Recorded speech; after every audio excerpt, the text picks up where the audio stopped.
to all the dispossessed youth of Africa, for perpetuation of communion with ancestral spirits through the fight for African freedom, and in the firm faith that the dead, the living, and the unborn will unite to build the destroyed shrines.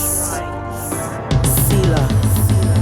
Hello and welcome, beloveds, to another episode of Wake Up Africa. My name is Dr. Mumbi Seraki. I'm just on here with, interrupting the regular programming to really ask all of us to come online and, pray for Magufuli, pray for Tanzania, and just pray for the massive psyop that our people are in globally, and then the mass confusion that it may be lifted.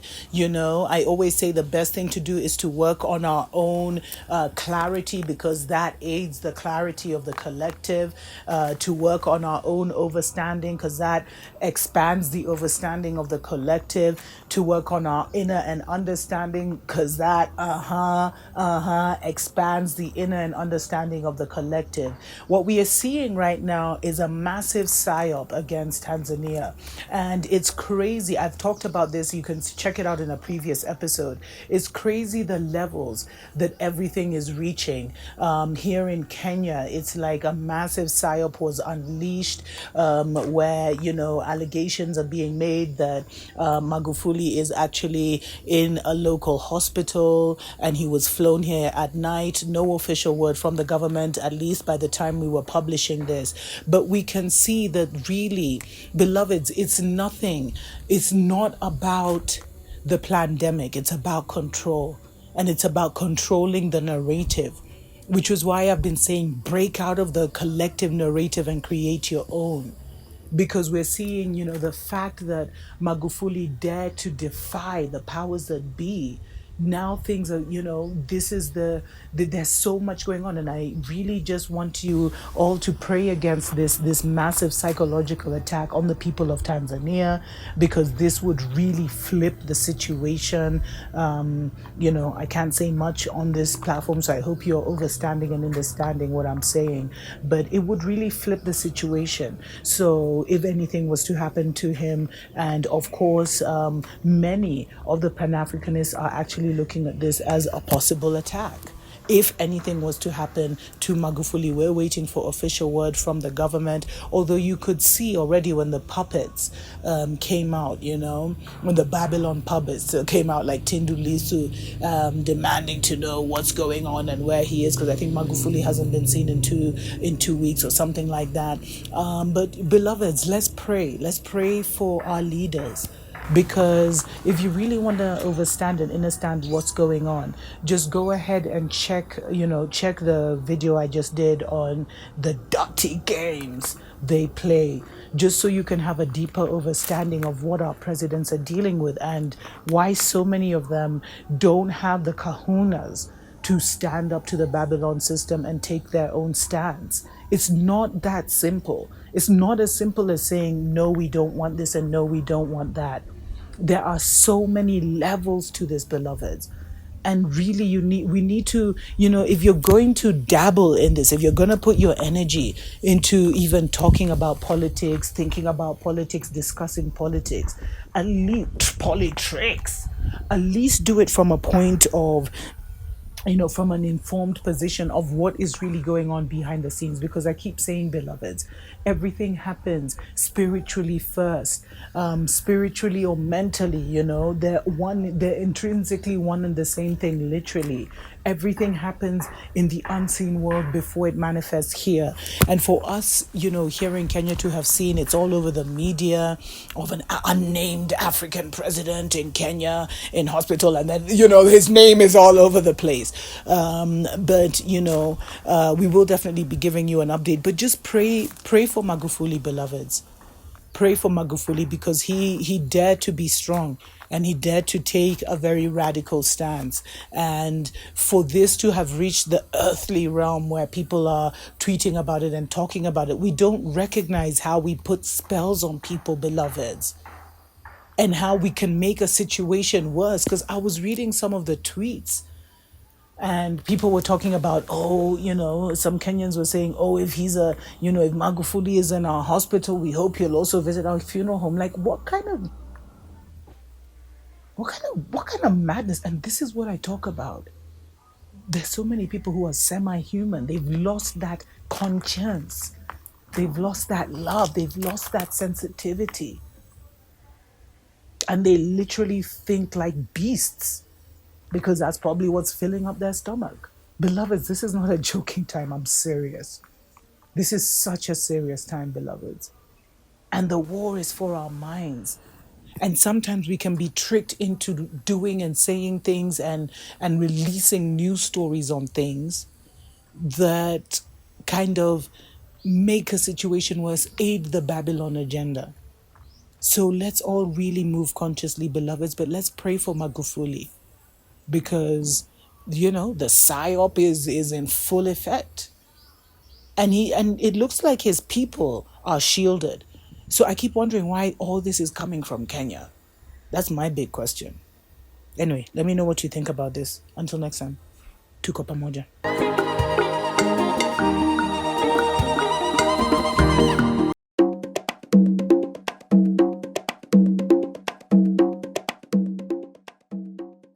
Let me say how glad I am to have had this opportunity to be invited by President John Pombe Magufuli to have this conversation. I was already in Kenya and I got a phone call to come back, and I did. And he is the first president in this continent who has taken the step to invite me at a very short notice to have a long conversation on Africa. I may have met other presidents, but this is unique. Unique in the sense that I've had the opportunity to have a conversation of nearly 1 hour with President John Pombe Magufuli. And what amazes me is the president's ability to explain in detail many of the things that have happened in the last 4 years in this fifth administration of the government of the United Republic of Tanzania. We have talked about what has happened in the area of infrastructure, what has happened in the education sector, what has happened in the health sector, what has happened in terms of international relations. And what has come out very clearly and what has impressed me is that the president has the pulse of the nation. He knows what is happening. He is able to state in detail what is happening in Iringa, what is happening in Mwanza, what is happening in Chalinze, what is happening in different sectors. And his appreciation of the fact that going forward, Africa can only realize our potential if her men and women are dedicated to do things that are in the best interest of the society. Some of the statistics that I've got from him, that when he assumed office, there were 20,000 ghost workers, 14,000 workers who did not have qualification. Once you have removed all these individuals from the payroll, that releases money for utilization in sectors that will benefit the society. I've also learned that in Tanzania, public workers now receive their salaries on the 23rd day of every month. And that is amazing. And as I've said, and I'll repeat again, when one is involved in such earth-moving changes, there'll be no shortage of people who will not see the beauty and the goodness of what is being done. But history is a fair judge. He is a judge that is able to identify the things that speak for themselves. So in the administration of President John Pombe Magufuli, what speaks for him, even if he chooses to remain silent? It is the bridges that have been built. They speak for him. It is the health facilities that have been built that speak for him. It is the increased enrollment in primary school and in universities that speak for him. It is the increment of the National Reserve that speaks for him. It is the efficiency with which funds are being utilized that speak for him. It is the discipline that now characterizes the conduct of the government of the United Republic of Tanzania that speak for him. It is the railways that are being built that speak for him. It is the improvement in the mining sector that speak for him. these things, when they speak more eloquently than words. And I am certain that that is the direction in which we should move. And there is something to be said about that administration. Focus, dedication, vision. And that is what Africa needs. That, to me, is the trick that will move Africa from the muck and mire of lamentation to the hard ground of implementation and the improvement of the quality of people's lives. Because after all is said and done, what is the purpose of government?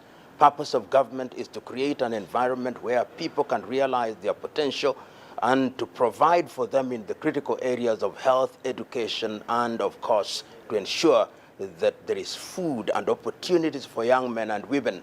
And I believe that President John Pombe Magufuli is thinking in that direction when he talks about the fourth industrial revolution, when he talks about robotics and internets and the use of technology and transfer of technology for the betterment of the people of Tanzania. I've had a beautiful conversation. I've had an enlightening conversation. And I hope that in their wisdom, the people of Tanzania will make a decision that is favorable to give President John Pombe Magufuli for 5 more years. He has not asked me to be his campaigner. That is my own thought. If I was Tanzania, I would say, jaribu tena ndugu rais. What is to magulify? To magulify, which we will not find in the English dictionary, but I hope it will find a place in the next issue of the dictionary, is to create an environment where resources are used efficiently, to create an environment where leadership is disciplined, and to serve one's country with dedication and in the spirit of patriotism. When you say and do that, then you have been magulified.